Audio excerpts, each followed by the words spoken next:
You are live. All right. Good evening, everybody. Thank you for joining us. My name is Sarah Bagley. I'm the chair of the Northern Virginia Transportation Commission, and welcome to our July 2nd, 2026 meeting. We are starting this meeting at 7:02 p.m. virtually. This is an all virtual meeting. NVTC staff has followed the procedures and guidelines in our electronic participation policy to give notice to the commission, staff, and the public. This meeting is simultaneously being broadcast to the public on YouTube. For those listening and watching on YouTube, if the live stream transmission fails, please contact NVTC staff via email at support@novatransit.org, NOVAtransit.org, which will be monitored during the meeting. Since it's been a while since we've done an all virtual meeting, I'm going to highlight a few important reminders. We need to keep your camera on throughout the entire meeting to comply with the Virginia Code requirements. We cannot count you towards quorum if the camera is off. Our votes are early in the meeting, so we will get to that part promptly. Please also try to mute your microphone when you're not speaking to help cut down on background noise. And we don't have a chat function in this meeting because we can't do public business over the chat. So if you're looking for one, it isn't there. I'm now going to ask our board administrator, Rhonda Gilchrist, to conduct the roll call for quorum purposes, and she will also announce the staff who are participating virtually. Rhonda, the floor is yours. Thank you. Please respond here or present. Chair Bagley. Here. Mr. Getty. You're muted, Canick. He's working on it. Okay. I see you though. Mr. Alcorn. Here. Mr. Bierman. Here. Ms. Briskman. Here. Ms. Burns. Here. Ms. Coffey. Here. Mr. Carantonis. Here. Mr. Krizik. Mr. Letourneau. Here.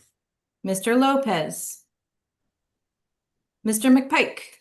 Here. Ms. Palchuk is not here. Ms. Reed. Here. Mr. Reed. Present. Mr. Salim. Here. Ms. Sizemore Heiser. Mr. Srinivasan. Here. Mr. Stork. Here. Ms. Underhill. Here. And we have Mr. Snyder as an alternate. And I believe I'm sorry, I think we have Abraham Lincoln also joining us. I'm not sure who invited him, but anyway. He's always welcome. And dead men tell no tales.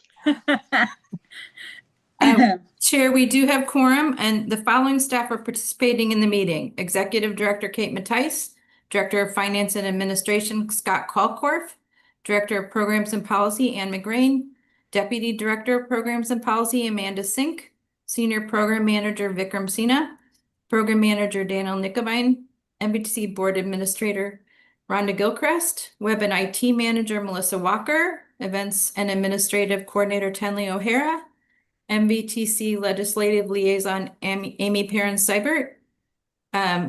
We will have VRE CEO Katie Cho and VRE General Counsel and NVTC Legal Counsel Min Chao for joining us.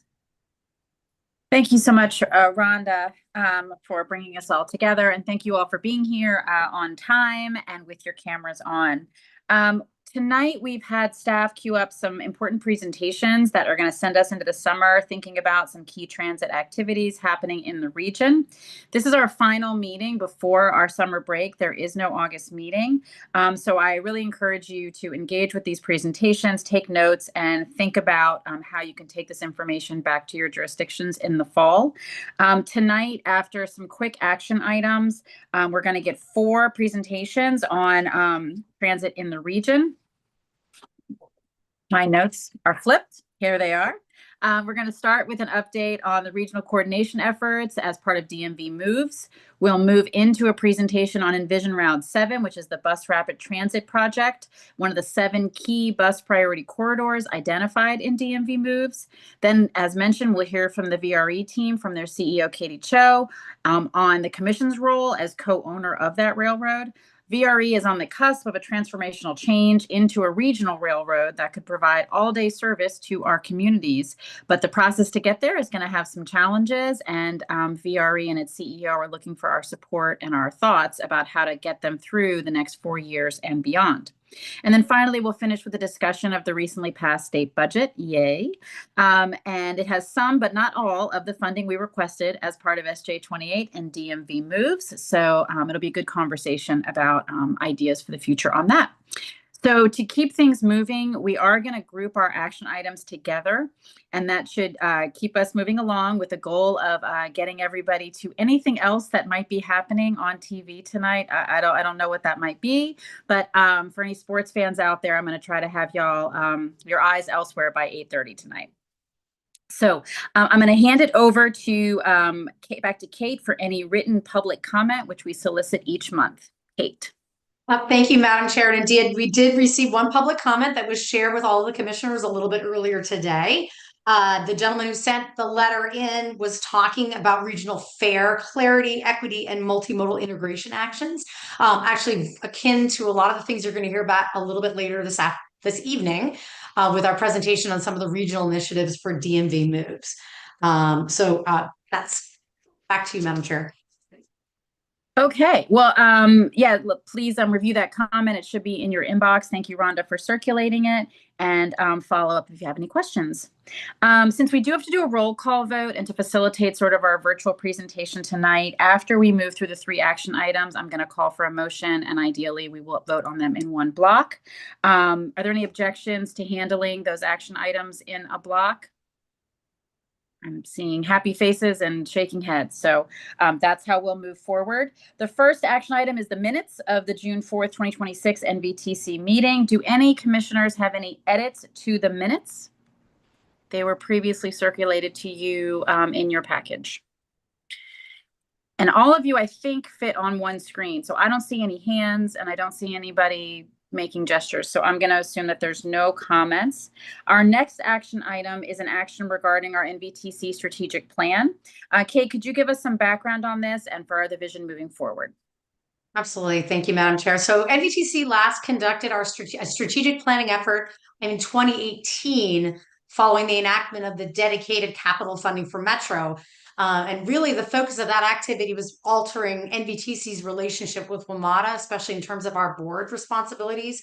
However, the last time we really did a deep dive examining strategic priorities was back in 2014. And for many of you I know are new even since that time, we've experienced substantial growth in organizational as well as leadership changes here on the commission, the launch of the Commuter Choice Program, a great deal of expansion in a lot of the work we do on behalf of our jurisdictions and technical assistance, policy work, and of course, a much greater role in the messaging, the value of transit. So we're seeking authorization tonight to issue a request for proposals for a consulting team to conduct a strategic planning effort for NVTC. And the focus of that will be everything from doing an environmental scan where NVTC sits uniquely within our region, doing a lot of work with stakeholder and focus groups, including all of you, and then really helping us develop some organizational priorities for the next 5 years. This work has been funded in part by a grant from the Department of Rail and Public Transit that was just approved, and we're going to be able to match that with local funds. So there's no additional funds that are necessary for this effort to go through. And our plan is to release the RFP this summer and then return later this fall for approval of a contract with the selected firm. And we are targeting a kickoff for January 2027, and obviously be working with all of you on this. Final product probably taking anywhere between 8 and 12 months to complete. So that wraps up the comments of the action items, Madam Chair. Oh, do have one other action item I want to pass back to you, Madam Chair. Yeah, before we get to the final action item, any specific questions or comments for Kate about the substance of the RFP? As she indicated, this will take place over the course of next year, and we'll have opportunities to participate in that process. And feel free to use that hand up button or to wave at me or to unmute yourself. But I'm going to take silence as agreement. And we're going to move on then to the third action item, which is the I-66 needs assessment. At our May meeting, Daniel Nickelbein from MVTC and DRPT's Amy Garbarini presented the key findings from the study. Tonight, the commission is being asked to accept those findings as documented in the report in tonight's materials. As a reminder, the needs assessment serves as a tool to help NVTC, DRPT, and local jurisdictional staff plan for future grant cycles. By compiling the I-66 needs assessment project list, this study provides a foundation from which high-impact projects can be considered for future funding. It also allows NVTC and DRPT staff to identify any mismatches based on planned projects and funding amounts available, and make potential policy changes that strategically align funding with the needs along the corridor. NVT staff expect to return in the fall with some potential policy changes informed by this analysis. So in short, we are essentially accepting what we saw in more detail last month, and then any policy changes that result from this data set will actually come forward to us again in the fall when we all meet in person. Any questions or comments about that third item, the acceptance of the assessment findings? I'm not seeing any hands, and I'm seeing some shaking heads. Okay, so with that, I'm going to call for a motion to take these three actions as a block vote, approving the minutes of the June 4th meeting, authorizing the executive director to issue an RFP for the strategic plan consultant, and accept the findings of the I-66 needs assessment. Is there a motion? So moved. Okay, there's a motion from Delegate McPike and a second by, is it Delegate Board Member Mueller. Coffey? Yeah. Oh, Or okay. whoever. All right, whoever. I heard two of you. So there's a motion and a second. Any further discussion on any of those items? I'm not seeing any. This is a roll call vote. Rhonda, could you please call the roll? Sure. Chair Bagley, Aye. Mr. Gaddy, Aye. Mr. Alcorn, Aye. Mr. Bierman, Aye. Ms. Bristman, Ms. Bristman, Sorry, I was on mute. Aye. Ms. Burns, Aye. Ms. Coffey, Aye. Mr. Karantonis, Aye. Mr. Krizik, Aye. Mr. Letourneau. Aye. Mr. Lopez, I don't believe he's joined. Mr. McPike, Aye. Ms. Reed, Aye. Mr. Reed, Aye. Mr. Salim, Aye. Ms. Sizemore Heiser, I don't believe she's joined. Mr. Srinivasan, Aye. Mr. Stork, Aye. Ms. Underhill. Aye. The motion passes. All right, thank you all very much. And thank you to staff who worked on each of those items. So as I mentioned, the rest of the meeting is going to dive into some presentations on key initiatives. Staffs have been working hard on these. These are a lot of regional coordination efforts arising out of DMV Moves initiative. For this first one, I'm going to turn it over to Deputy Director of Programs and Policy, Amanda Sink, who's going to present on the work underway to advance the Action Plan for Transit Integration. The slides are coming up.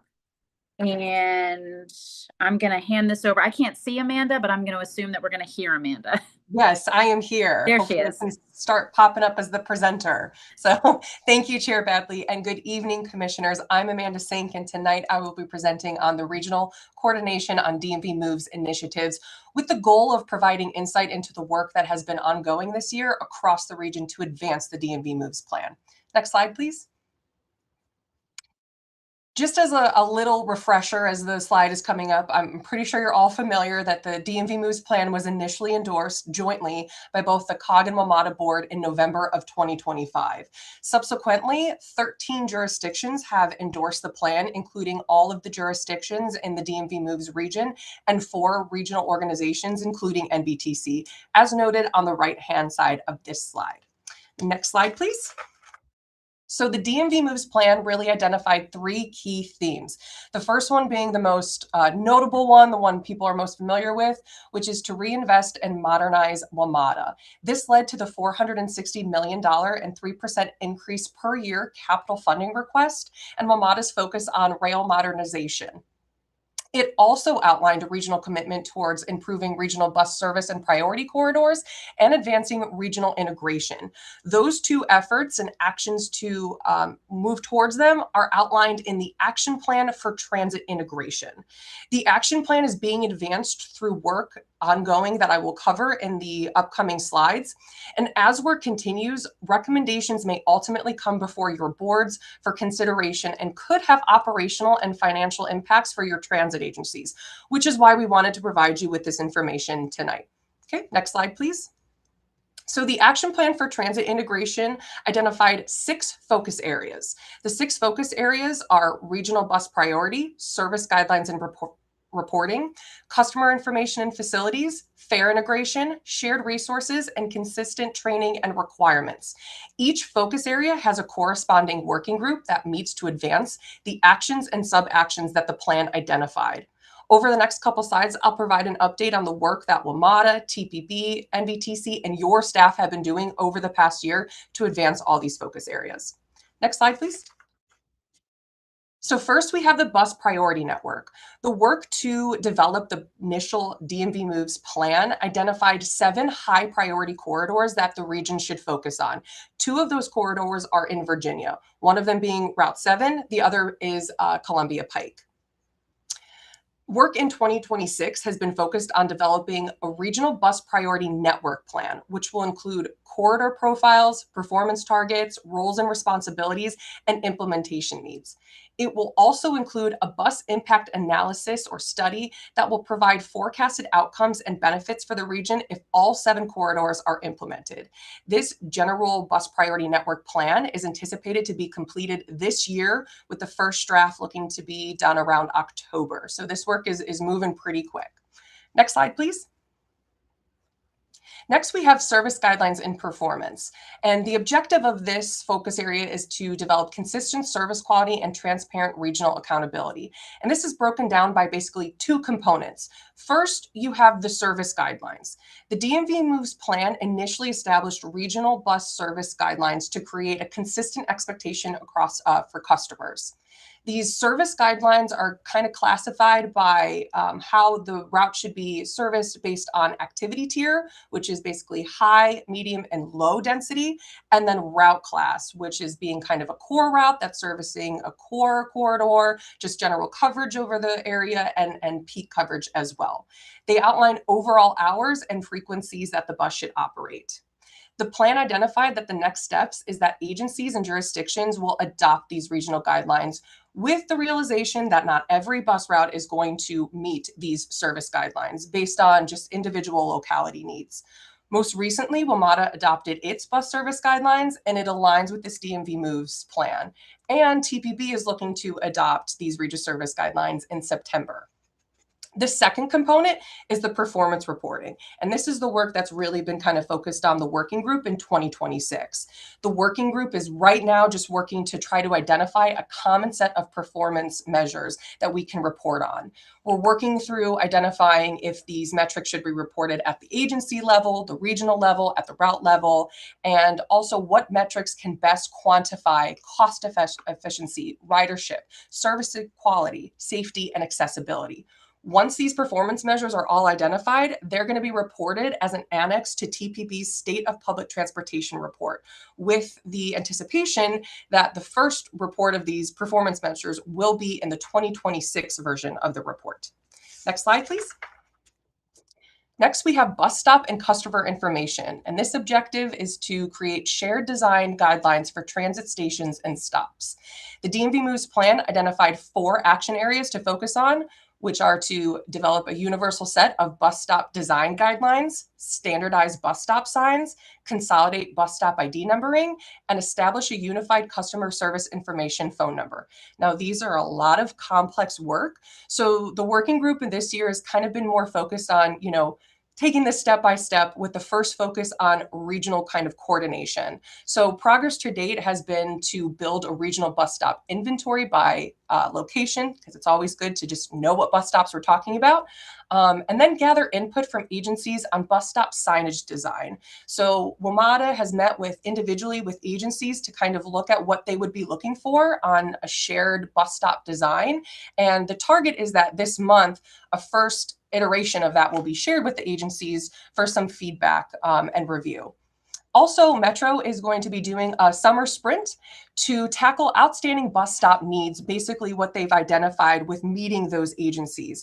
They've identified that some stops need to fix either damaged poles, update signage, and other maintenance needs. So Metro is going to kind of focus on doing fixing some of those issues this summer, just kind of for a quick win. Next slide, please. Then the other 3 working groups have also been advancing efforts, although probably not as complex. The first one being the fare integration. And this is meeting through monthly the Smart Trip group that has been meeting.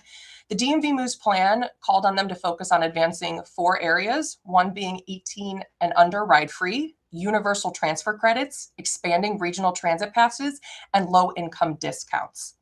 Next, we have the regional procurement, and this is advancing through COG's newly established committee of the Joint Transit Procurement Committee. And they are focused on creating a listserv of procurement officers and creating a regional contract clearinghouse. This is all in effort to ease and streamline joint procurement opportunities throughout the DMV Moves region. And then lastly, we have the Regional Shared Training and Certification Working Group, and it's expected to begin meeting this summer to explore shared workforce development and training opportunities for the transit agencies. Next slide. All of the work that I've discussed tonight will ultimately be documented through an annual implementation progress report created and presented to TPB. It will include work completed thus far on all current activities of the focus area groups that is noted on the slide. The first report will be presented by the end of this year. Next slide. And I really just kind of want to close to emphasize that NVTC has and will continue to play an active role in advancing these initiatives. In addition to doing regional coordination and participating in all of these working groups, NVTC is leading the planning efforts for advancing bus priority on Route 7 through its Envision Route 7 program, which you're going to hear a little bit later tonight. We've also analyzed and continue to analyze transit data, and this includes work on bus speeds and bus congestion-related delays. We've recently shared that data with COG and WMATA through the Regional Performance Measure Working Group. We're also supporting jurisdictions in WMATA in its Clear Lanes initiative, as Virginia can now implement through recently passed legislation automated enforcement of bus stops and bus lanes. And finally, staff at NVTC are meeting one-on-one with jurisdictions to better understand their bus stop programs, to determine challenges, opportunities, and areas to support future regional coordination. So all in all, to conclude, NVTC is continuing to participate in these efforts. We're going to continue advocating for the needs of Northern Virginia's transit agencies, and we're going to keep you all informed as this progresses and implementation continues. And with that, that is what I have. I am happy to take any questions. Thank you, Amanda, for the presentation and the work that went into it. It's good to, I think, for all of us to recognize that DMV Moves isn't over. It sort of continues and has plans and next steps. And I love how much of it is bus focused, honestly, because I think that's a lot of the work that remains to be done. Do other commissioners have questions or comments about the action plan and next steps? I see Ms. Burns has her hand up. I'll go to her first, and then I'll keep an eye out for any other hands. Great. Thank you so much, Chair Bagley. Amanda, thank you so much for that great presentation. One thing I think I would add is when we discussed at the WMATA board about the new guidelines, there was some conversation about on-time performance and how that is, I think, actively being discussed with regional partners that will go, I believe, in the appendix of this document. And so I just wanted to flag that. I think WMATA sort of acknowledged that the range of which it uses for on-time performance is, I don't know, more conservative maybe than our peers across the country. So I just wanted to call that out. as something that was brought up, I think, a few times as this comes together. So again, thank you for the presentation. Thank you, Ms. Burns. Any other comments or questions about next steps or the work done to date? I'm not seeing any. Before we move on, I just wanted to highlight, I did catch the bullet in there about 18 and under, sort of making that a regional goal to have 18 and under fare free or a consistent policy. And I just think in terms of like growing transit ridership and simplifying that, I think that's a really great goal and something I know in Alexandria we're very supportive of and have instituted here locally. Even before our fare free system, we were emphasizing, youth riding, youth policies. So thank you for including that effort. With that, we're going to move on to our next presentation then. That is going to be led by Senior Program Manager Vikram Sinha, who will talk about the work underway to advance the Envision Route 7 project. The floor is yours, sir. Thank you, Chair Bagley, and good evening, Commissioners. My name is Vikram Sinha, Senior Program Manager for Envision Route 7. I'm looking forward to updating you tonight on this great project that we're advancing. Next slide, please.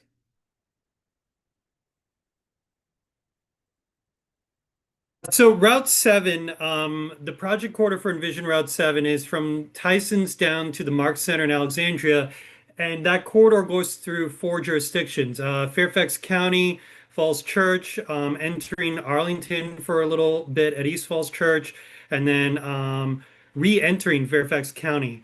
So we're working with 4 jurisdictions, but it's a key transportation corridor. 57,000 people live along this route, and it's primarily served by Metrobus F20, although there are other bus routes that certainly operate along Route 7 here. Critically, the F20 currently carries 2.4 million people each year, making it the busiest bus route in Virginia. It isn't the busiest transit corridor in Virginia, but it is single-handedly the busiest in Virginia and top 10 in the DMV region. So we're currently in phase 4.2 of the project, and this is a work being undertaken with our contractor to do some data analysis and work, which we'll go into in a little bit. And the corridor extents currently that we're looking at is 7 corners going through Bailey's and then culminating in the Marks Center. And it's critical to note that as the region grows, buses are a more efficient use of roadway space. Next slide, please. So the current work is undertaking 2 different silos, if you will, that kind of feed into each other. One is traffic modeling, which is the quantitative analysis, where we're looking at the future condition of Route 7 and comparing that future condition versus a curb running or center running bus lanes. And then the other piece of the work that kind of informs the quantitative analysis is our qualitative work, which is gathering feedback as well as educating the public on high-level trade-offs of these different bus priority features. Next, please.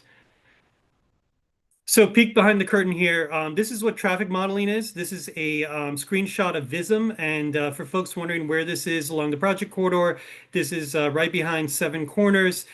This is a modeling concept showing center running, curb running BRT. And so we're comparing 3 future scenarios. We're comparing a no-build scenario with just the anticipated growth, as well as the projects that are looking to come online along the project corridor, and then these 2 alternatives, center running bus lanes and then curb running bus lanes.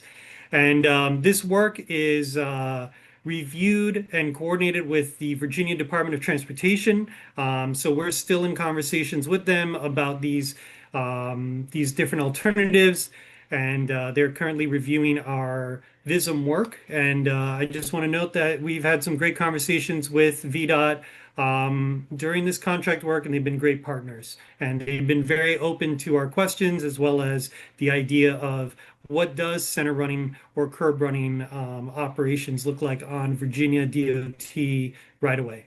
Next slide, please. So spring outreach, which is that qualitative part that we were talking about. Next slide, please. So we were looking to talk to people in their daily lives. We held pop-up events at Global Foods, Eden Center, Mark Center, Southern Towers, as well as Halalco meat grocers. And then we also did some business outreach, talking to key businesses, Seven Corners, Culmore, and Bailey's Crossroads. Critically, we've had a lot of great interactions, a majority of which were in Spanish. So really reaching out to the community where they're working, where they're going to shop and things like that. And here you see some pictures of us educating folks about curb versus center running bus lanes and giving them some information as well as what is the project and how to learn more. Next slide, please. And then along with that, we also held a open house on Tuesday, June 9th at the Ellen Coolidge Burke Branch Library in Alexandria. Great attendance there. And there's a picture of different jurisdictional staff that attended there. That open house as well. On the top right is great partners of ours at Fairfax County DOT.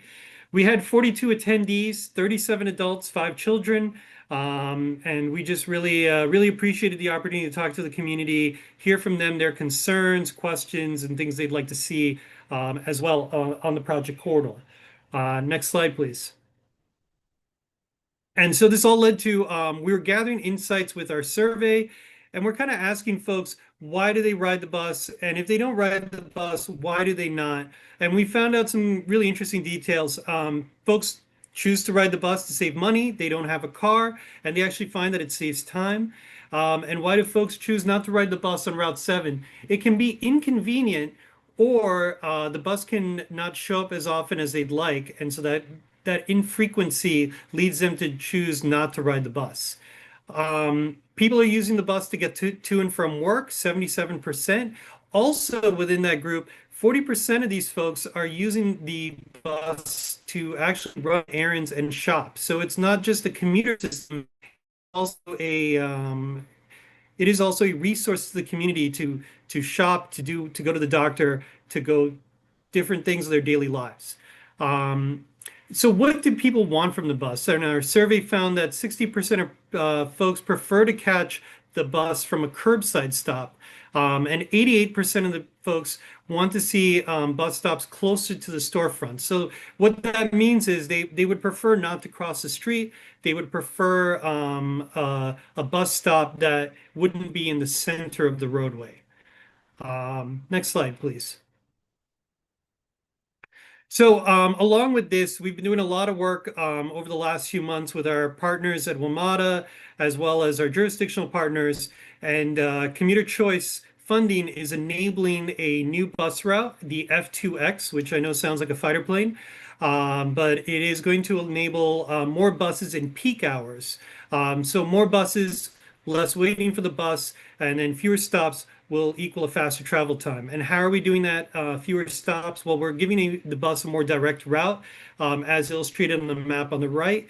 It will also not stop at all the bus stops that the F20 does.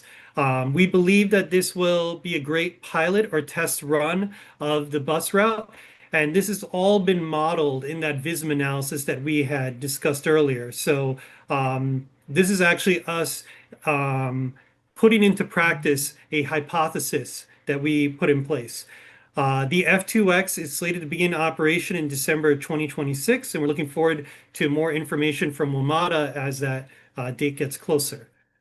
Next slide, please. So where are we currently?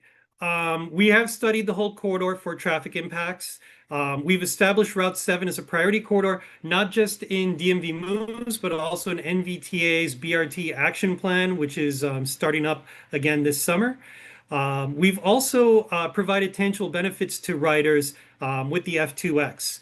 So we've made a lot of progress, but that doesn't mean we're going to just rest on our laurels. Next slide, please. So this fall, we're looking forward to sharing the final takeaways of this contract work, the impacts that a center running or curb running would have on this last bit of Route 7. But But then also we want to build a regional consensus on a path forward. So we're looking forward to going to each of our partner jurisdictions, Fairfax County, Falls Church, Arlington, as well as Alexandria, to share the results and to help work through with a staff recommendation of how to prioritize the bus in the project corridor within the jurisdiction. Lastly, we're working to identify short and medium-term goals to advance the program, and we're currently working on that this summer. So things like Seven Corners Ring Road improvements, we believe could lead to a lot of improvements to the bus riders, as well as improved traffic flow for all roadway users. So we see that as a critical project. This is the ultimate in cross-organizational coordination. It is challenging to schedule this many aspects of the project, working with these 4 jurisdictions, WMATA as the bus operator, VDOT as the primary roadway owner, DRPT and other project partners. However, we have been and we will continue to produce high-quality work with our partners, and we're really looking forward to these conversations.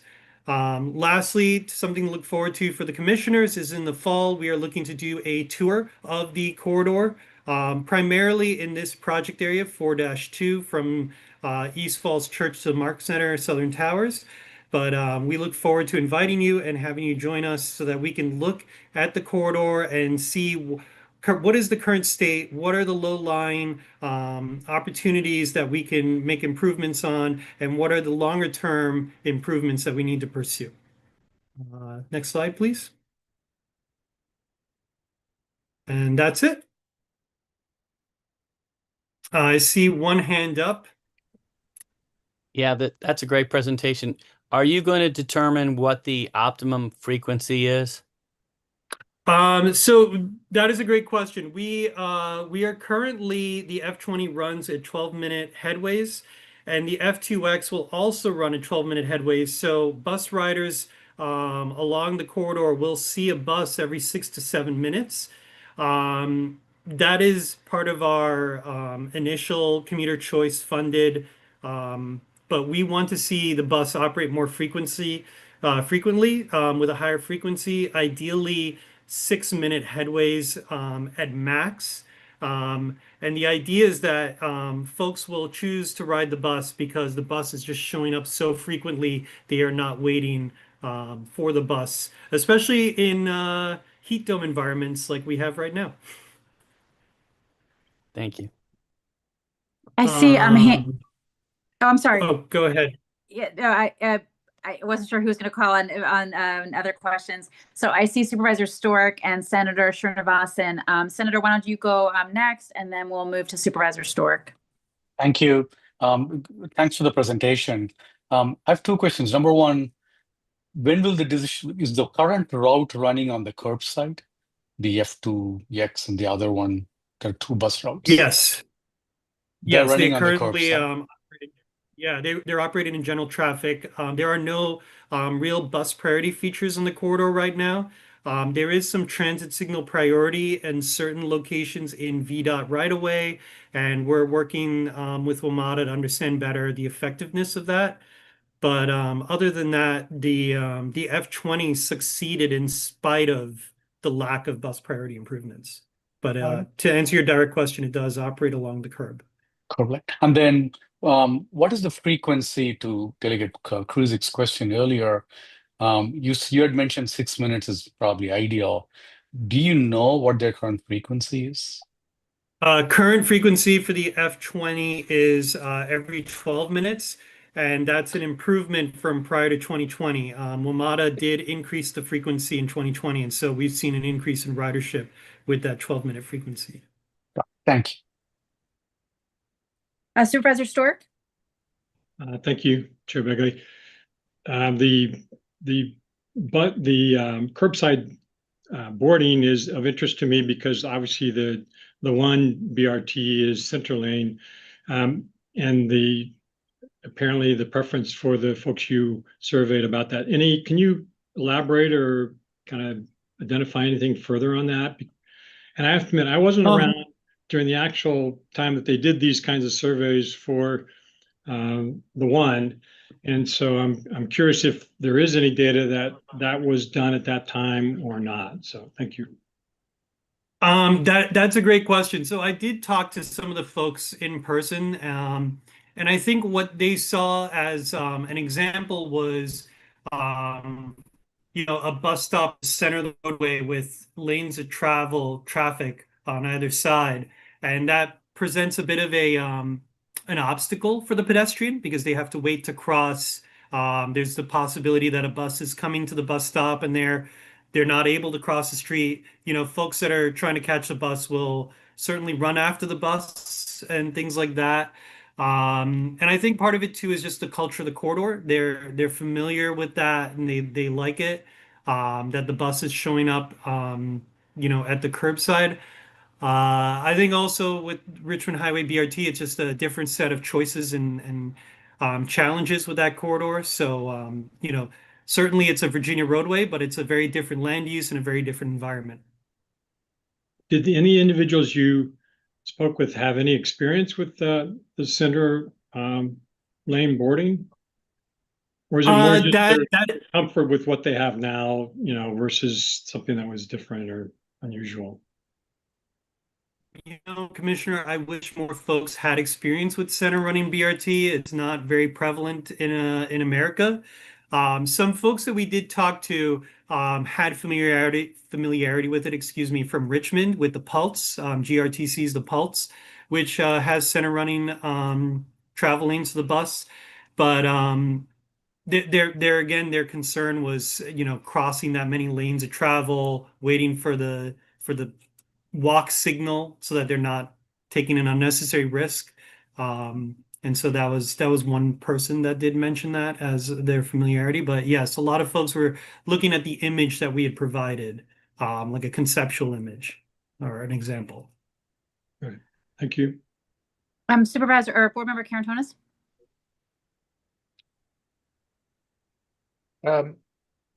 Supervisor Alcorn or myself? Oh, you, Takis. Thank you. Okay. Actually, excellent, because to Supervisor Stork's question. So, first of all, in the region, we have a center running BRT, or at least a design that's perfectly there. It's Metroway. The Richmond system has both designs, actually. So one of the questions, and honestly, Mr. Sinha, I mean,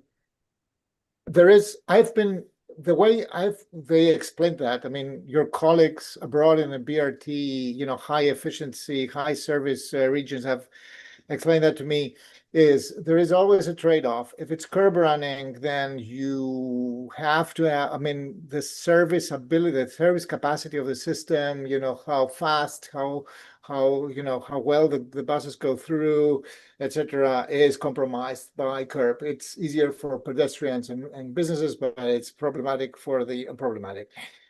goes against the grain of the service capacity of the system. If service is the number one parameter here, especially when the lines and the design of the system is very long lines, then center running is probably a better choice. And this is why internationally most systems choose center lines. Now, I fully understand that pedestrians will have, we will have to do a completely different game in how safe the pedestrian connections will be, etc. Question for you: who decides? Is that something that the opinion of our riders matters the most, or is it a mix where service and other design attributes come in? I remember vividly, for example, that our ability to service the street, so fix things that are underneath, like utilities, etc., was super important, and therefore we try to to avoid curbs. So what is the process there? How are we going to approach the question? No, that's a great question, Commissioner, and you are correct. Metroway is an example of center running BRT in the region, and it is an inspiration point for us because it operates through multiple jurisdictions. And to your point, because we are operating through multiple jurisdictions, I don't think there's a single decider. Certainly, some stakeholders have more weight. VDOT, as the primary roadway owner, certainly has a large say in what occurs on the roadway. But I think there's going to be a lot of conversations that occur, and it is challenging in that there's a lot of different ways to improve the bus service. Our strategic implementation plan from 2024 NVTCs presented the idea that we could do quicker treatments to improve bus service while waiting for a longer term capital project. And I think that might be the answer, is that rather than looking at digging into the street and incurring betterment costs, right-of-way acquisition, things like that, if we could just put some paint, plastic delineators or bollards, temporary tactical urbanism is what we're kind of thinking of, that we can produce real improvements for the region and the bus riders more quickly and at a lower cost. Right, thank you. I'm really interested to know what we learned from, both from existing BRTs that have even hybrid designs like the Richmond one, and what we learned from Metroway that has been in operation for quite a while. Yeah, I don't think that there's going to be a one size fits all for Route 7 in the project corridor, because you have different land use as well. What works in Fairfax County will not work in Falls Church. What may work in Arlington will not work in Falls Church. So, and vice versa. I'm really focused on this balance between service and convenience, and service is for me very important. Thanks. Yeah. Thanks, Taka. So I'm going to move on to Dan, and then if anybody else has any other parting thoughts, if you can throw up your hand. But otherwise, I'm going to give Mr. Snyder the last question and comment here. Sure. Just to thank NVTC and NVTC staff for great work in moving this forward. I hope that this fall we can move from planning into implementation. And I would just note, considering that the 4th of July is coming up, that this route connects some of the most historic places, not only in Northern Virginia, but in Virginia and the entire country, as well as an incredible diversity of homes, religions, and businesses. So this would be a great project to continue to work on. And I want to thank everyone's support for moving forward on it. And hopefully, again, we can start to move into the funding and deployment stage. Thank you. Thanks, Dave. And Dan, I saw your hand go up. Yeah, the choice, from the slide, it says 60% prefer to catch the bus from a curbside stop. Was the only other option a center lane? I mean, I just want to be sure I understood that. It was a dual question. Okay. Yeah, it was a dual question, and those were the respondents' options, so to speak. Yes. Thank you. Well, thank you very much, Vikram, for the presentation. The thing that jumped out at me just in closing is, I mean, it's got the most ridership, and yet there wasn't a percentage attributed to like social activity. Like it was either work or errands. And so I think there's still a massive growth opportunity there in ridership, because what we saw with Metro was Metro came back strongest, I think, on the weekends. And that's really what's leveled out. And so this hasn't seen its biggest, it hasn't topped out yet if people are not hopping on to go to the movies or go to dinner or visit friends. So there's a whole nother untapped area there, or at least it's not showing up in a significant percentage yet. And I think that's kind of exciting given its high ridership already. So thank you for that. I shared Mr. Snyder's comments about like, let's go, let's keep it moving. Thank you, sir. With that, we're going to move on to our third presentation. We have VRE CEO Katie Cho, who's here to give the annual VRE Commission orientation on the role of the commissions and outlining the work of VRE, its staff, and its operations board. To remind you, as co-owners of VRE, NVTC, and the Potomac and Rappahannock Transportation Commission, We own VRE's assets, bear all responsibilities and risks, and are accountable for funds provided by federal, state, and local sources. So that's why important we do this annual orientation and a reminder of what our commission role is. The VRE Ops Board just held a retreat a few weeks back. Kate and I were there, as well as some of the others in MVTC. And so it's a timely opportunity for Ms. Cho to share with us our role as a commission in the operation of VRE. With that, I'll hand over the floor to Ms. Cho. Thank you, Chair Bailey. Good evening, commissioners, and happy Independence Day. Before I jump into tonight's presentation, I do want to give a quick update of our fireworks trains since it's coming up on Saturday. Ticket sales have been strong. We've sold just over 1,300 tickets as of 4 o'clock today. The Fredericksburg line train is 90% sold, and the Manassas line train is 56% sold. We've been watching the schedule for the fireworks. I know it's shifted in the last couple of weeks, so we have adjusted the return schedules to account for the new fireworks timeline and communicated that to all of the ticket holders. And I will, just given the heat, and I hope you are all staying safe, that I'll make the pitch that riding home after the event in a pre-cooled, air-conditioned train with bathrooms is going to feel like a luxury. So anyone who is not riding the trains to get to and from the fireworks, they need to consider. So tickets are still available on VRE.org, but they are selling fast. We anticipate that we'll get pretty close to maximum capacity on Fredericksburg anyways. So please, if you know anyone who is still waiting for tickets, have them purchase those tickets. Next slide, please. As Chair Bagley mentioned, this is your annual reminder that you all own a railroad. And I do have exciting news that that railroad just got bigger as we closed on the Seminary Yard purchase on Friday. That makes our third yard to go along with our 87 miles of tracks and 19 stations. Next slide.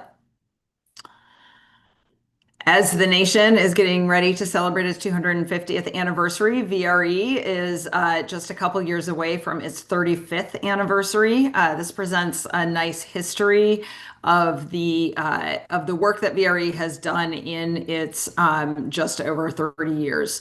We've seen a constant upward growth in the system infrastructure, service, and ridership since 1992. And I applaud and we applaud the commissions for their vision and support throughout VRE's history.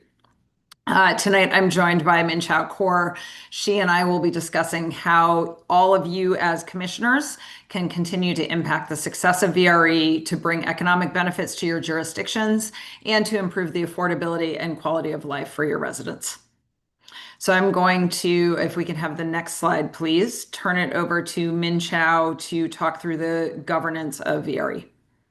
Sure, thanks, Katie. Can we do the next slide, please? All right, as Sarah and Katie have mentioned, you guys are the owners of VRE. VRE is very unique in that not many people realize this, but it is not its own legal entity. It is legally the two commissions acting together jointly. And so you are co-owners of VRE along with PRTC. The arrangement is formalized through the master agreement. It's between PRTC and NVTC, outlines who the members are of the operations board, and how to do various things like the annual survey and sharing of duties and sharing of contributions to the system. The other governing document that is not on the screen that's very important is the delegation of authority. As the commissions, all of the powers that derives from your ownership of VRE lies in the commission, but the commissions have a joint committee called the Operations Board, the VRE Operations Board, which is made up of members of both PRTC and VRE. The Operations Board has been delegated specific authorities to act on behalf of the commissions, but ultimately it's still the commissions that has the true authority and ability to act. So we'll go into that a little bit later in the next slide.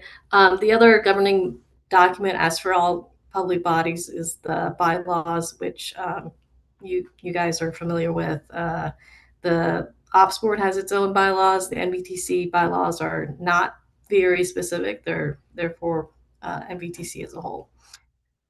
All right, so this is what I was referring to when I talked about the delegations of authority. There are certain authorities that have been delegated to the Operations Board. For the most part, they are regarding the financial oversight of the VRE, and the one that that happens most often that you guys don't see are routine procurements, IFBs, things like that.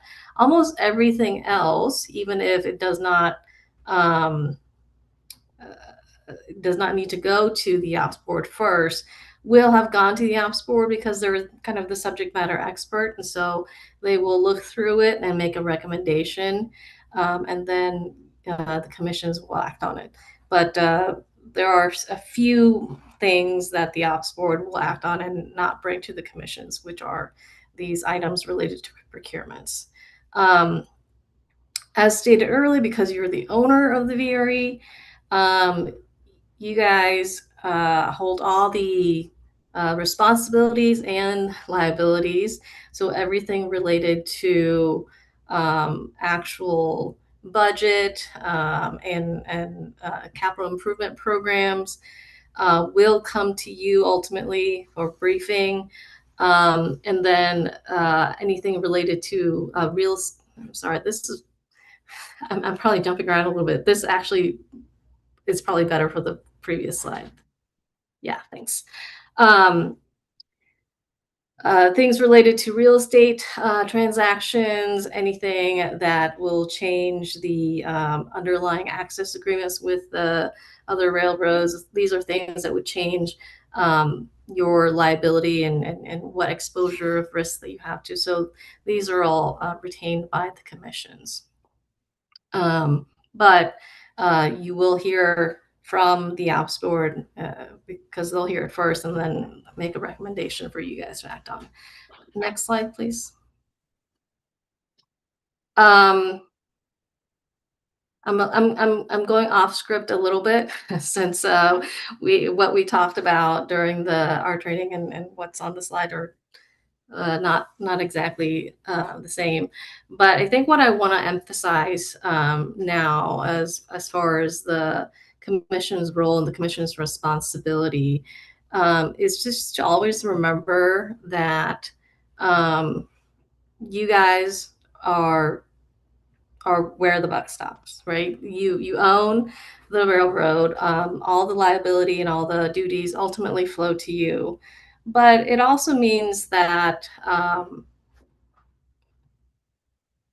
you're the next step. So when all the information goes to you as members of the commission and also as members of public bodies, it then becomes your job, and we can talk about this later, and Katie will talk about this later in the advocacy piece, to communicate that information out in your role as a public official. So, you know, when you hear about what's going on at VRE, and when you make these decisions in your role as an NVTC commissioner, it's also your role to then go and advocate for VRE or advocate for your jurisdictions with VRE. You know, if your jurisdiction has a need that can be fulfilled by VRE, or if VRE has a need that your jurisdiction can help us fulfill, either through, you know, transportation planning or zoning planning, or you know, just advocacy to higher elected officials. I think that's the end of the governance slide, and I'll probably go right into your presentation, Katie. Okay, thanks. And, you know, jump in as we move along. As I move forward, we're really going to be talking about advocating, as Min-Chao mentioned, advocating for VRE. And this upcoming section is about what you're advocating for, and then I'll go into effective ways of advocating for VRE. So as I've mentioned before in both in commission meetings and outside, VRE is at a really exciting moment in its history. And we are, if we can go to the next slide, please. We are deeply into the implementation of the 2030 service plan. And that is the first milestone to get us toward the 2050 system plan, which was adopted last year by the commissions.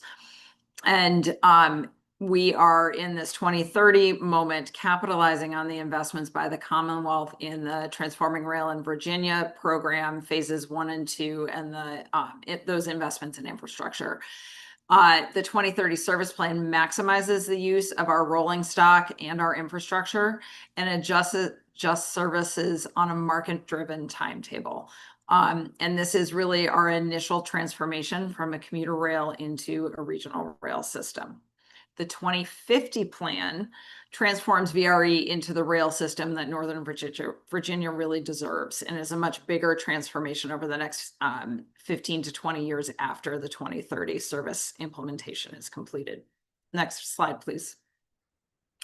And so this slide is something that all of you should really have in your back pocket, and we are happy to provide it to everyone. It's a powerful visual of all of the work that we're doing, showing the transformation from where we are today, 32 daily trains, to where we will be in 4 years at 2050, increasing to 52 daily trains, which is about a 60% increase in service, to another 20 years after that, where we're up to 116 daily trains, have a fully integrated network, hourly service on weekends, and trains every 20 to 30 minutes in the peak frequency.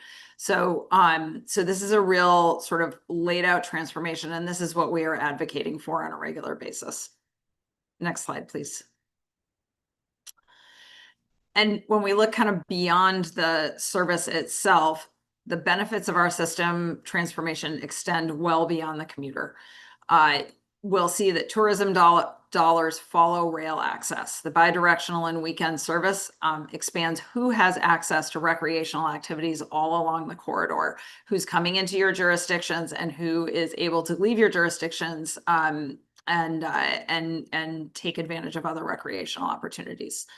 Major employers along the VRE corridor increasingly depend on rail access to recruit and retain their workforce. This will strengthen their ability. VRE service and some of the fair policy changes that we are exploring increase economic mobility for all, and that will particularly serve those who rely on transit out of necessity, not out of choice, and that's where the equity focus of the service expansions come in. And as I will discuss in a later slide, every rider on VRE is a car off the road. And also every rider on VRE is an engine not emitting carbon pollution. So there are very, very clear congestion and sustainability benefits to VRE ridership and increasing the service. Next slide. I've used this before with some of you. VRE is an affordability solution. It creates savings for every rider. Increased and bidirectional service will make car-free living with access to a wider range of jobs more accessible to residents in Northern Virginia. And in those areas where going entirely car-free is more challenging, which we do understand is the case in many of our jurisdictions, VRE makes it easier to stay a one-car household. So if we look at the L'Enfant to Spotsylvania commuting, that commuter saves almost $5,000 while owning a car in 2025 dollars and costs. But that savings jumps up to $12,000 per commuter with no car, which means in a 2-adult household with 2 adult VRE commuters, that could be up to a $17,000 savings per year when you're looking at a family with 1 car instead of 2. Next slide, please. And I know I come to you to ask you to approve a lot of large capital contracts. Even with that, rail is the most cost-effective way to move people. This region is one of the few regions in the country that is building both new highway lanes and new rail tracks. So we do have direct cost comparisons between the two of them. And when we look at geographically comparable locations, building a mile of additional track is about half the price of building a mile of a highway lane. And when you look again, comparing things, today, VRE carries the equivalent of 1 lane of I-95 traffic every day. So it's really a significant improvement on the ROI over highway capacity improvements. Next slide, please. A typical commuter rail train, so not just ours, but looking at this point more nationally, a typical commuter rail train carries about 800 passengers. Capacity is anywhere, max capacity is anywhere between 800 and 1,200 passengers. When we look at congestion, that is all cars off the road, no matter what their alternative mode is. One train would take about 15 coach buses or about 740 to 800 cars off the road. That's a single train. We run 32 trains a day. So that car capacity is based off of the average occupancy of cars in the DMV 2025 survey. When we compare emissions, even with the diesel locomotives that VRE uses, VRE and trains are the most environmentally advantageous mode. So trains emit, or our train would emit about 133 grams of CO2 per mile. If you look at the buses that it would take to replace that ridership, it is 990 total grams of CO2 per mile. And then when you look at cars, even when you account for the occupancy above single occupancy and electric vehicles, we're looking at anywhere between or right about 290,000 grams of CO2 per mile goes up if without the occupancy and the EV accounting for that to 320,000 grams of CO2 per mile. That's 2,000 times that of VRE. And that's just for one train for 1 mile. So think about multiplying that by 32 trains a day for 87 miles each. Next slide, please. NVTC, VRE, and the Commonwealth believe in the benefits and the value that VRE brings and has invested in its future through projects like this. We have all these exciting projects underway to build to that 2030 and 2050 service and to showcase everything that Northern Virginia has to offer. Next slide. So now that I've talked about how great VRE is, I'm going to talk about how we can keep this success going through advocacy. Next slide, please. The NVTC commissioners play a critical role in communicating about VRE, its needs, and its benefits. And this goes in all directions. It goes to state and federal legislatures, goes to your local elected bodies, and to your constituents and community members. So we're really looking at advocacy across the spectrum. You all have power as locally elected officials and members of this commission. And what I'm doing is asking you to use that power to advocate for VRE. Next slide. So what does that look like? And I will thank, it's hard being virtual. I don't know if she's watching this, but I'll thank Amy Parent-Siebert at Commonwealth Strategy Group for her support and assistance with crafting our advocacy program and these talking points and helping to make sure that we're as effective as possible.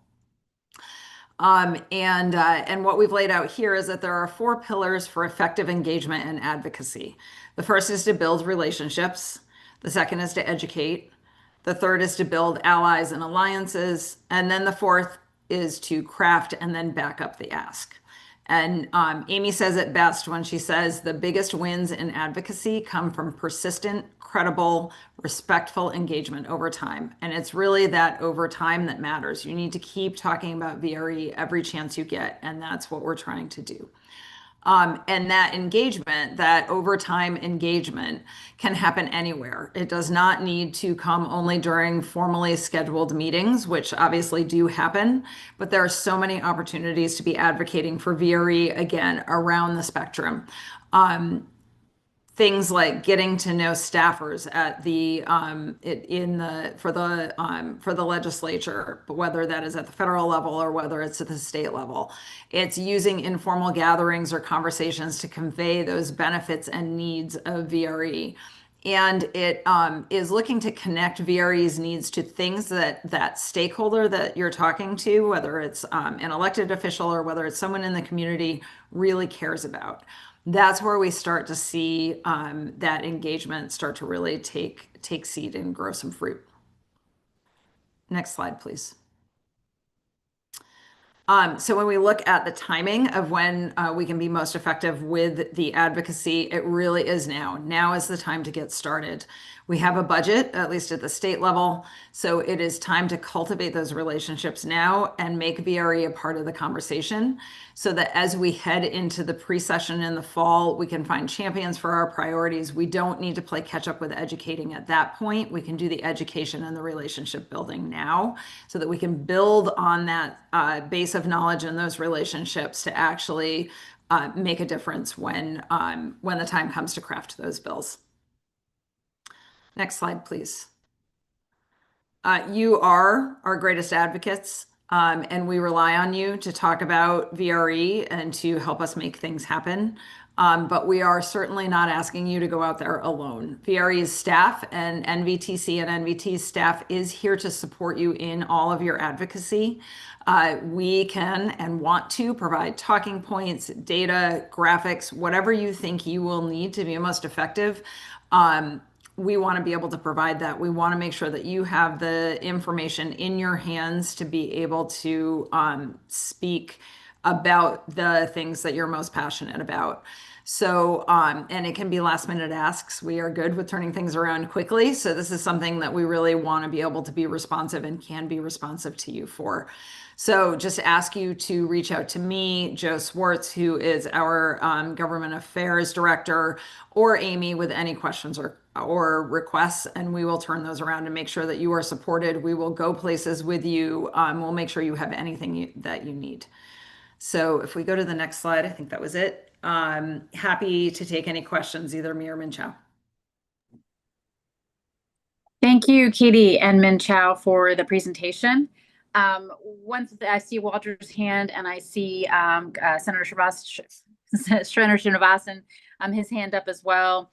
I just wanted to add real quick, at the retreat, VRE staff was able to share with us some really compelling their videos, their mock-ups, their animations, but they're really super compelling. And if any of you is interested in having, seeing some of that or potentially sharing them at your own jurisdictional meetings, they're really cool sort of flyovers that stop at each station or each location along the route where there's a project happening. And it really just helps visualize how your jurisdiction fits into the larger flow and the capital investments that are happening. And honestly, they're just kind of fun to watch and as a visual. So I would encourage you to follow up. And if you'd like to see any of those, I'm sure they can share them online. So I'll go first to Supervisor Alcorn and then to Senator Srinivasan. Thank you, Madam Chair. Thanks for the presentation. I appreciate the pitch, particularly to writers, and making the economic and other arguments. Those are really well done. I did have a couple of questions just quickly. First of all, the pandemic funds that have been holding down jurisdictional subsidies, when are those running out? Yep, FY28. So we have about year and a half to 2 years. Okay. And what's the timing on the 2030 plan costs in terms of when those will, is that going to, basically, is the pandemic funding going to run out about the same time costs to implement the 2030 plan kick in? No, we've got a couple years in between. So the 2030 service increases should hit in FY31 is what we are expecting. So there's probably about a 3-year difference between those two. Okay, because Canik just gave us an important update. I missed, unfortunately, but thank you, Canik. That's good. So I think I want to give everybody another reason to think about advocating My understanding the last time this came to the commission that jurisdictional subsidies, once the pandemic relief goes out, we're looking at roughly doubling the jurisdictional subsidies. Is that still correct? That is probably correct. I can run better numbers, but yes. And then again, once the 2030 plan kicks in, we're looking at another increase about basically double of what the jurisdictions are currently paying. I believe that's, at least that was the thinking at the time. I'm not sure if you have any other information. We're in the process of relooking at those numbers, so I can update those numbers as we come back around with the next budget, probably in about January. But you are correct that there's an increase with the running out of the pandemic funds, and then there will be another increase when we do increase those service levels. Okay, and is there any plan basically to get the state or anything that's in the pipeline that's committed to or in the clear plans for the state to help with those operational subsidy? Because those are big hits on local governments. They are big hits, and that's one of the reasons why advocacy now is so important, as you're pointing out, is that most of the outside money that we get does tend to be capital money. And so there's some funding types that we can use for operating budget and our operating costs, but it's not the full spectrum of funding that's available. So we do need to make sure that we're maximizing that. We are having discussions right now with the administration, so they are aware of what our funding needs are, and we're working with them. But obviously, we don't have a sustainable funding solution now with this current budget. So it's really important in the next one that we do get some additional funds put in place to offset those operating costs. Yeah, thank you. I mean, just for context, so for Fairfax County, this means going from a little over 6 million a year to probably 18 to 20 million, roughly, during the next 5 years. And then, Alexandria, a little over 1 million to probably 3 or so. So yeah, this is real money. So anyway, I'd encourage everybody to pay attention to this, and and if we want to have this service, we got to get it paid for. So, all right, thank you. No, I appreciate that. And I'll hand it over to the senator in a moment. I mean, I think part of what's happening here too is we paused increases in the jurisdictional subsidy for years as well. And when we started those back in again, we didn't sort of readjust for the steps that would have been happening intermittently. So, but for the pandemic, jurisdictional subsidies would be higher today if they'd grown proportionally. They didn't, and understandably, but that's also put us in this position now, to your point, Walter, that to fund the 2030 plan, we have some work to do. And I think it goes back to Councilman Aguirre's point about messaging the General Assembly, being on the same page about our transportation costs that aren't just WMATA operating, but include things like VRE and local bus service. Having said that, Senator Srinivasan. Thank you, Madam Chair. Thanks for the presentation. I'm new, so I apologize if I'm asking something that's very evident to others. What percentage of your revenue are the fares? And are you funded enough? Meaning, do you have a small surplus, or you have a small deficit? Do you have any funding from the federal government? We have no funding. Okay, I'm going to answer these in two different pieces. Of our operating budget, about 20% of our operating revenues come from fares. So we're 20 to 22% right now. The master agreement does require a 50% fare revenue recovery or a fare recovery ratio. That has been waived since the pandemic because we have not been able to get to that point. So that is why increasing ridership is as important as increasing the subsidies that we are receiving, or the additional funding that we're receiving outside of the fares. In terms of federal money, we receive a significant amount of federal formula funds and federal discretionary grants for our work, but it is all capital. There is no federal operating money available for transit services just across the board. They only fund capital. So so we don't receive any operating money from the federal government. Sorry, thank you for that. So you'd be running break even as a total financial basis for a year? Would it be would that be a fair thing that you get your funds, I'm saying your required funds, from the agencies? Yeah, so we do run a balanced budget.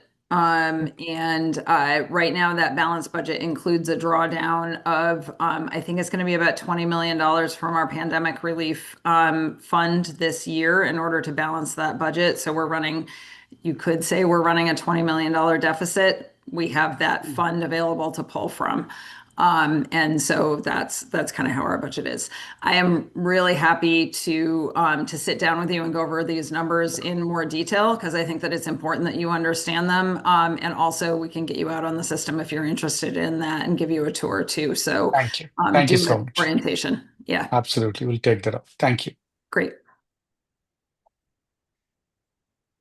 I'm scanning. I don't see any other hands. I think we have Supervisor Stork.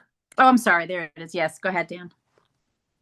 And I was just going to tag on to one thing that Kitty was saying, that it's a huge part of what really keeps our ridership strong, which is the federal government subsidy, if you will, benefit to their employees. And I realize that's not a direct subsidy, but it's a big deal for us. And so I'm saying that mostly because I want people to be at least understanding that if the federal government were to take a different approach to that, it could have a significant impact on us as well. So thanks. Yeah, I appreciate that. That's an excellent comment. About 75% of our ridership are federal employees.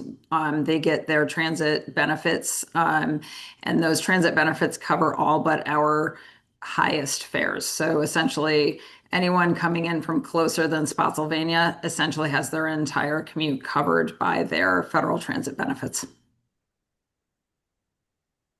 I think a piece of this as well is how parking is priced in the district and other places in the inner, within the Beltway.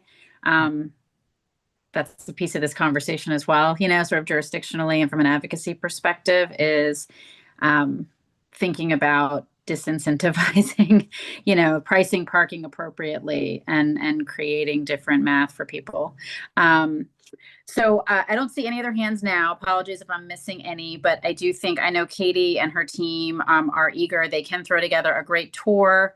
The Lou facility is an amazing real jewel of sort of assets that they're happy to show off if that works out. And I can say in Alexandria, the work is going really well at the station with the bridge work and the fourth track and renovations to our station. We recently, the CSX 250 train sort of took off from the Alexandria station, and it was just a really cool experience, a beautiful train. And we got to ride through and sort of see some of the work along the way happening on the Long Bridge. And so it's exciting. And I actually rode my bike home from that event and came across VPRA doing a pop-up on the trail for people about the detour around sort of the Long Bridge work. And so they were out there meeting people sort of where they're at, who walk and bike on the trail and giving them information. So that was kind of a fun serendipitous moment there. Katie, thank you so much for your time tonight, for the presentation. We'll see you back in the fall with more information. With that, we're going to move on to the biennial state budget presentation. Kate will try to bring us home here in a few minutes, if you don't mind. The state biennial budget did wrap up earlier this week, right on time. We've been closely watching the funding and other policy issues related to our support of WMATA, as well as hoping to see some increased funding for other local transit and VRE. There are new reports being done by DRPT and others in the state that look at some of the operational issues for our local bus system. So there's a lot to be aware of, both in the budget and related to the budget. I'm going to turn it over to NVTC Executive Director Kate Mattice, as well as our legislative liaison, Amy Perrin-Seibert, to brief the commission on the biennial state budget and other items to watch. Now that the slides are up, Kate, the floor is yours.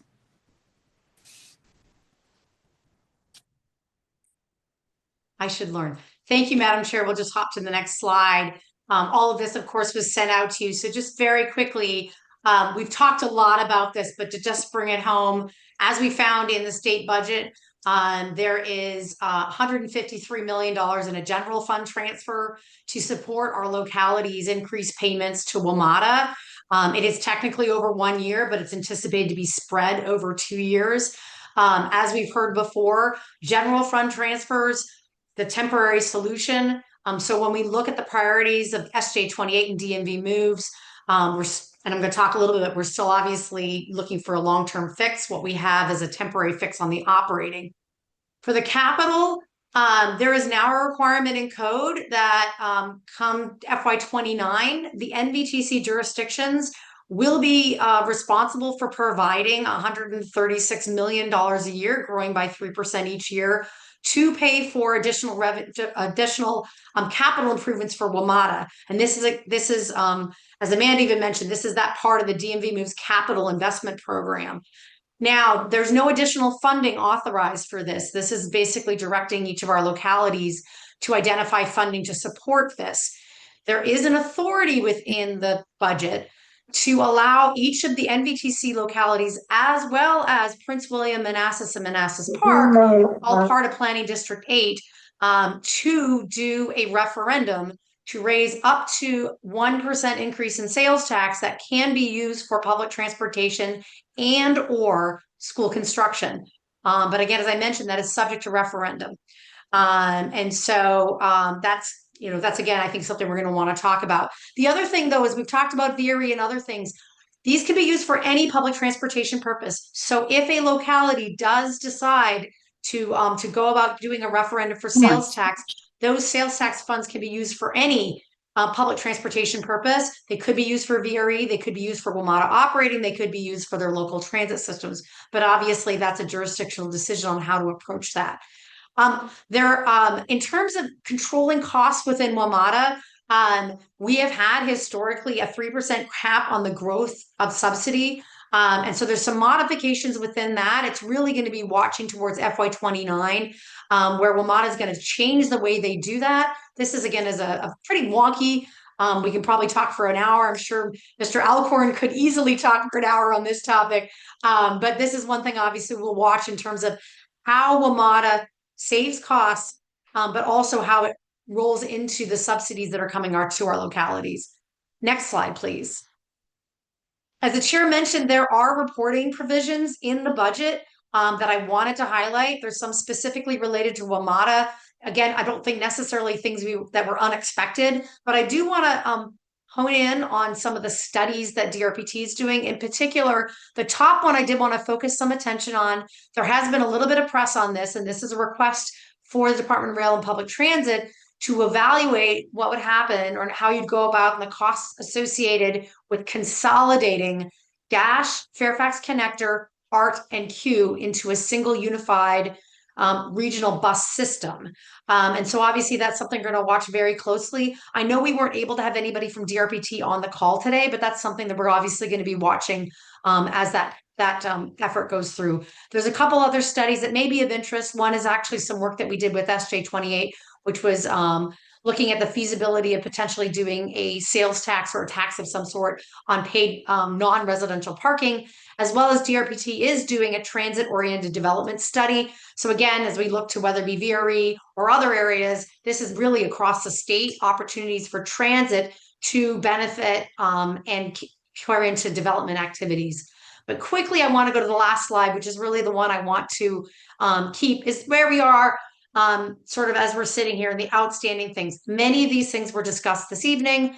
We still, despite the work with SJ28, DMV moves, what we found in the compromise that came out in the budget is we still are in need of a long-term sustainable funding for our jurisdictions and their commitments and your commitments to the WMATA operating, especially after this current 2-year general fund transfer has gone away. We've just heard about this VRE capital and operations once that revenue depletes, as well as so they can be successful in the vision that Katie Cho provided earlier. And what hasn't been discussed in any of this, but for perhaps if there's a referendum that localities play in, is funding to support our local bus systems. And one thing I do want to note is there is a little bit of capital funding for statewide transit capital that is included in the budget, but all of our other systems throughout the Commonwealth did not see a financial fix within the budget. So again, I think we'll be working with them very closely moving forward. Another thing I wanted to put in there was a bill that was passed, and I know we have one of the patrons here. HB 547 and SB 731 is legislation that was signed into law, speaks to comparable labor costs and benefits of those transit systems, the private providers that support our transit systems. There's actually a majority of transit systems in Virginia that use private providers. Those are your contracted services. Like we talk about, whether it's Keolis or Transdev, there's companies around the country that are the private service providers. So this bill does look at doing some analysis or some parity between current county or city employees and those transit service providers. Unfortunately, there was not a lot of fiscal impact that was done. Fiscal impact to localities done as a part of this legislation, but DRPT is actually doing study on this.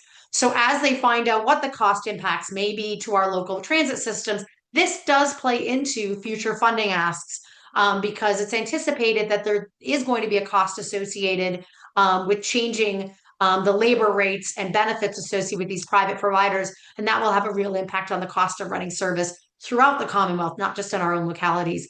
And then finally, just quoting back to where I started on the earlier slide, again, there is a commitment in code that NVTC jurisdictions will be paying an additional $136 million a year to support a WMATA capital program. And that can be paid for with a local sales tax referendum, which I know a great deal of interest in seeing how NVTC and each of our jurisdictions proceeds in this space. So with that, Madam Chair, I'd love to turn it back to you. If there are questions, comments, I think we do actually have Amy Perrin-Seibert. She still is on there. I didn't see her on the screen still. So I don't know if Amy, if you want to add a little bit more to that or provide comments as people ask questions.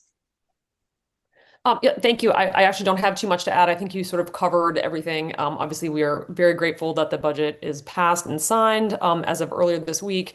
I think I would be neglectful if I didn't give a big shout out to the folks on this call who helped us in those areas. Delegate Krizik in particular, Delegate Reed, I know you had a lot to do with that as well. Delegate McPike and, and Delegate Lopez, all providing, I think, the necessary support and help with Delegate Torian. And then on the Senate side, I know Senator Salim, and I know I do have to do a shout out, even though he's not here, to Senator Servell for really making it a priority to get this in the Senate budget. Obviously we ended session with the operating money in the House budget, but not the Senate budget. So, a big thank you to both the House and the Senate members for recognizing the importance of making sure that money was there for the jurisdictions. And while we know it's a short-term fix, we are going to obviously put our nose back to the grindstone and come up with some plans for how we can look for long-term fixes over the next 2 years, both for capital and for the operating costs. So with that, I will end and take any questions. I see Delegate Krizik has his hand up, sir.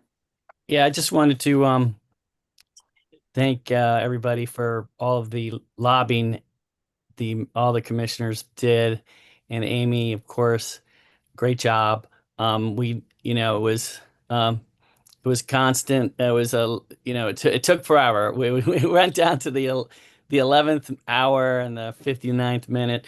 But I also wanted to say that did we mention the referendum for the construction fund? Okay. So you've still got that. It's all a patch for a longer term fix. And I think that's the main takeaway that Amy gave. And we've got to focus on that for next session and the ones after. Thank you. No, I appreciate that. I think this is an important step, but not the final step, I think, is how a lot of us are reacting to this budget. I see Supervisor Bierman has his hand up, and then we'll go to Councilmember Snyder. Yeah, I really hope this is a patch, because I just want to talk for a second about the extraordinarily complicated politics of this, because now that you have potentially put together the idea of paying for transit and paying for school construction into the same potential referendum, it is a political disaster. I am already hearing from members of the school board who are going out to their community and saying, great, don't you understand? Now we can have a 1% sales tax referendum and every penny is going to go to schools. And that's what they're going to tell, and that's what they're going to sell. And the big problem here is that it actually commingles what is otherwise capital and operating. we don't pay for school construction currently out of our general fund, but we are now committed to making up $136 million in capital funding for Metro out of our various general funds. So on this one, in terms of the referendum, the money actually isn't fungible. It's not a situation where we can say, oh, well, yeah, sure, this 1% sales tax, all of that will go to school construction and to schools, but that will mean we'll have more money left over here to pay for transit funding. It doesn't work. It's apples to oranges. So I don't know whether a referendum like this would ever pass in Fairfax County, even if it just was school construction. I don't know whatever. I probably don't think it would pass if we're just transit, but it's the commingling of the two that makes it a political earthquake and incredibly difficult to get through. We have to find some better solution for this, or we're just going to be paying for it all out of property taxes. We're going to see huge hits to Fairfax County taxpayers or Arlington County taxpayers or Alexandria City taxpayers. This ain't going to work, folks. So I think we all need to be clear-eyed on that and get a fix next year in Richmond. Thank you. Thank you, Supervisor Bierman. I think Dave Snyder was next, and then Delegate Krizek, your hand is still up. I'm not sure if I need to come back to you or if you're okay. Thank you, sir. All right, Councilmember Snyder. Yeah. So following up on Jim Bierman's comments, I think we need to work really closely with all of our delegation members here to help us understand the dynamics in Richmond. What are you hearing? Where do you think we'll be a year from now? I know. Or 2 years from now? We're pretty appreciate the work that brought about what occurred so far, but the concerns we have are really quite significant about going forward and how we engage with the legislature next session to produce a more comprehensive response and answer. So I don't know. It's just, I hope we use this time over the summer to have that dialogue. I don't want to put anybody on the spot tonight, but if there is anything our delegation can share with us about the dynamics there and what we need to do to prepare for a more comprehensive approach in the future, that would be very, very helpful. And again, we need you to continue to advocate for us, and thank you for what you did. But we need a more comprehensive approach, I think, out of Richmond. I think I actually know that. So in any event, that's just a couple initial comments that I had. Thank you. And I'll go to Board Member Coffey next.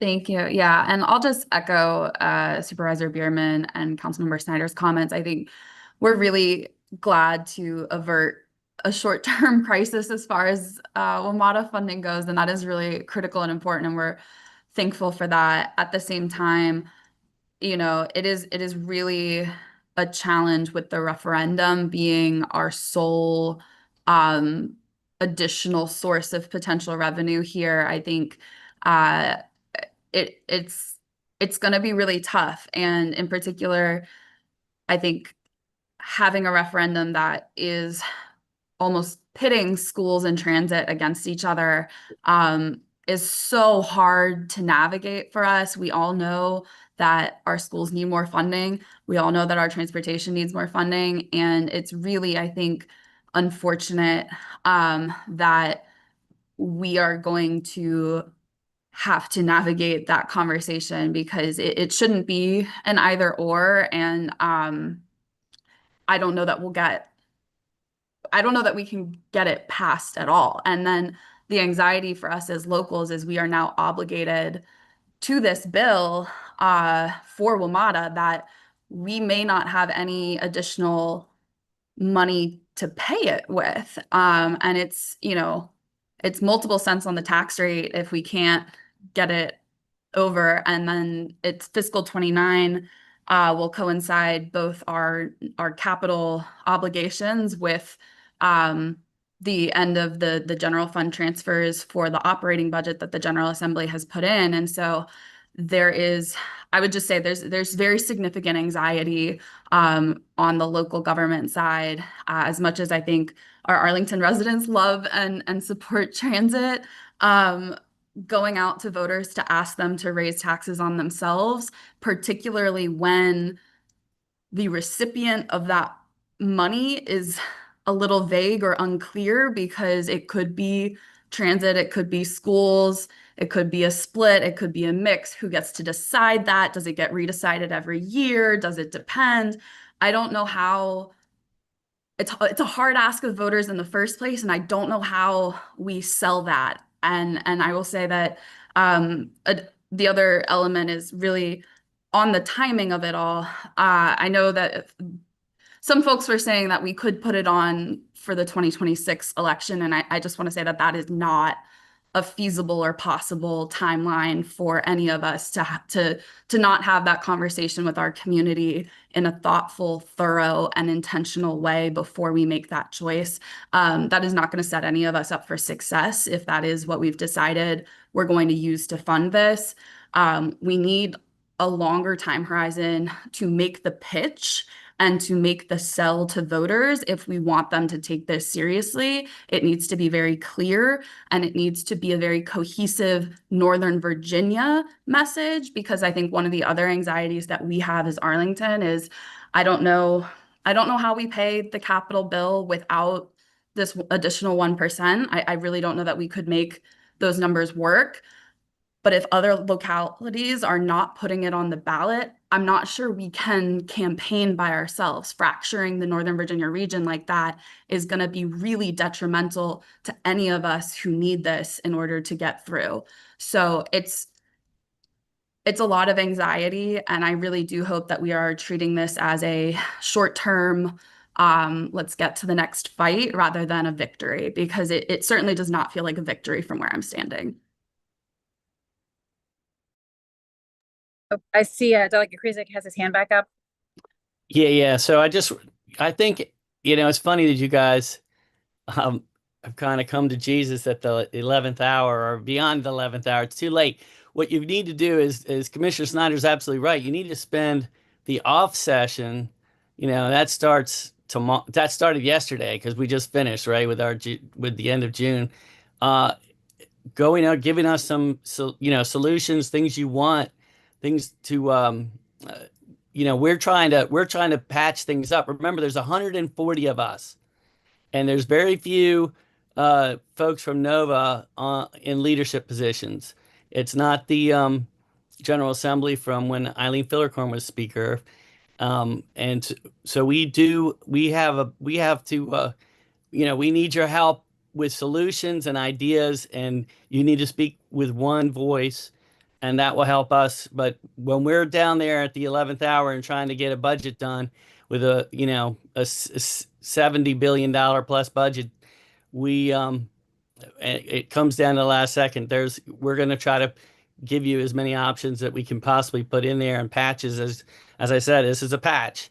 If it doesn't work, it doesn't work. We come back to the drawing board. But you got to come with us with some good ideas and good solutions. Mr. Letourneau. Thanks. So Delegate that just spoke, Delegate Krizek, is a friend and an ally to us, and this isn't intended to clap back at that, but we could not have spent more time with certain members of the delegation over the past multi-years, including the Senate Majority Leader, who literally could not have been more read in to everything happening, sat on the SJ28 committee with us. I personally had meetings. The general manager of Metro had meetings. Kate Mattice practically lived in his office. So I'm sorry. The issue is not that we didn't put the time in the front end. The issue is absolutely it's challenging. There's a lot of competing interests. There's all sorts of things. We will do it all over again. That's fine. I think everybody here is committed to that. But I will not listen to, we didn't give input on the front end, because every person here knows And I'm that not, that's not and true. don't And get, I'm not going Matt, after I'm not you. saying that. I'm just saying that I'm responding to Commissioner Snyder. What more can you do? Yeah. We gotta, there's more we can do together. Of course, as I this was said, not the best you way are to do a not the budget. problem. We know that. No one here, unfortunately for you, you're the But one a here lot of it tonight, has to and be you're politically getting. feasible. We'll talk more about this, but Of course, I'm just saying it's not fair to you, because you're the one here and you're getting all the flack from everybody, and that's not. I think that's anybody's intention. I know you are doing the absolute best you can. So please, this isn't directed at you at all. It's general frustration at process. And quite frankly, and I'm going to say it, and you don't have to, your leadership, because we went to leadership. We tried to work through leadership. We spent a lot of time even with Senator Lucas. It just, whatever reason, didn't translate. I think there were a lot of other things happening in the session that we could talk about offline about why that was and all that. We all know kind of the deal. But bottom line is, we will put the time in. I appreciate what you do, and I know that you're doing your best for us, and the way you framed it as a placeholder is absolutely right. But I just wanted to make sure it was clear that we really did try to do this the right way from the jump, and bring in key members of the delegation and leadership. We also had a few that are no longer in the General Assembly that were very, very read in and prepared to go to war on this, and that just played out the way it did. So just wanted to make that comment, but appreciate our delegation and what they're trying to do. No, I think both things can be true, that we have to look forward at the next session, but we can acknowledge the work that was done leading into this session that many of us on this screen and, and the staff all put in. We took a couple of tough knocks, I think, in terms of who we lost in terms of advocates and seniority, in a few places that were very read in and deeply involved in this issue. So, Delegate Krizek, I appreciate, again, you being here and speaking about what's needed for next, but I also appreciate where Supervisor Bierman and Board Member Coffey and Supervisor Letourneau are coming from. Those in this virtual room here are intensely devoted to this issue and have put in a lot of time, but we're ready to do it again because that's how important it is. And so we will sit with this over the summer, and we will take a beat with what we have. And I think that the top line takeaway, I see Delegate Reed's hand come up, so I'll come to you in a moment, sir. But I think what this conversation crystallizes is we all see this as a important measure, but not the end. And that's what I'm hearing. And Delegate Reed. Yeah, thank you, Chair Bagley. Just to kind of provide some additional clarity. So I've now taken over the appropriations chair for transportation and public safety, which used to be chaired by Delegate Krizek. And I have already reached out to Kate and other folks to begin the discussions for what we need to do as far as planning for next session. And so I think some of that has already started. But again, to Paul's point, is that we have to recognize not only the dynamics in Richmond, but also the dynamics across kind of the entire Commonwealth, and the fact that we get competing interest from all across the Commonwealth. And for some areas, this is not the most important thing, but we need to be able to make it a very important thing, because we're constantly talking about how the Northern Virginia economy will survive or deteriorate based upon transportation, and that very economy drives the entire economy of the Commonwealth. So I think that there's an understanding there, and we've started to have some of those discussions. But I would just echo what Paul had said. It's like, if we weren't able to do everything that was in SJ 28 and DMV moves, and this was intended to be a placeholder, then let's come back, and now that we have new leadership, let's talk about what is possibly doable. Well, I couldn't wrap us up any better than that, Delegate Reed. Thank you very much for, sort of bringing us together here at the end and giving us focus, which is what I hope this conversation has had.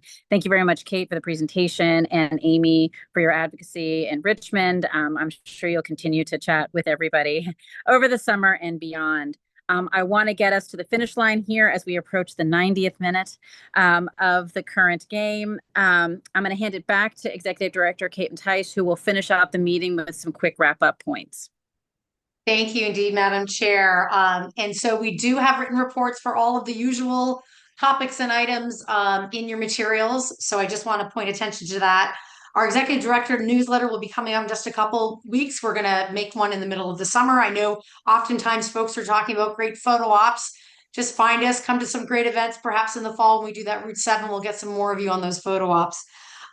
Sort of on behalf of our WMATA colleagues, I know our board members are on here, but I did want to pass along that the WMATA board did have some leadership changes that have just gone into effect. Joe McAndrew from Maryland is now the board chair. Our own Walter Alcorn is now the first vice chair. And the second vice chair is Tracy Haddon-Lowe from the District of Columbia. So I just wanted to pass that along. We do have a busy fall, which is why we're going to take a nice break. Our next meeting is not until September 3rd.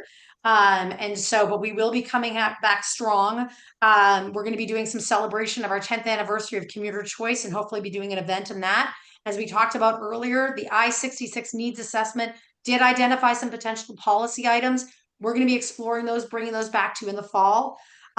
Route 7 is going to keep moving forward, as Vikram mentioned, as well as I mentioned that bus tour, our annual report on WMATA, as well as our legislative agenda, which obviously we want to be hearing and talking to all of you in the summer. So we're coming up with that really strong plan going into the fall. And finally, I do want everybody to put on their calendars our annual joint legislative forum. And I know many of you have been at it. It's really a fantastic event.